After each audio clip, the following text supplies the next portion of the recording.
Hey buddy, welcome to Wizard.com. My name is Shubhadeep Chaudhary and I am your maths tutor. So let's begin.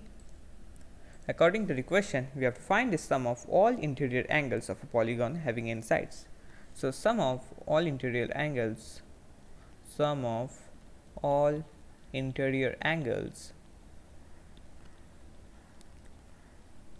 of a polygon having n sides is given as 180 degrees multiplied by n minus 2.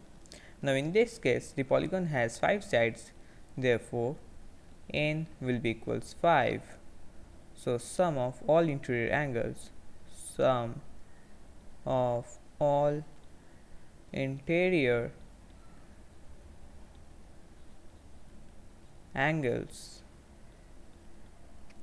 will be equals to 180 multiplied by 5 minus 2.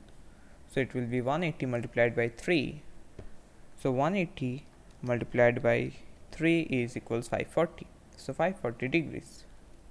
But the answer has been given in terms of right angles. Therefore, number of right angles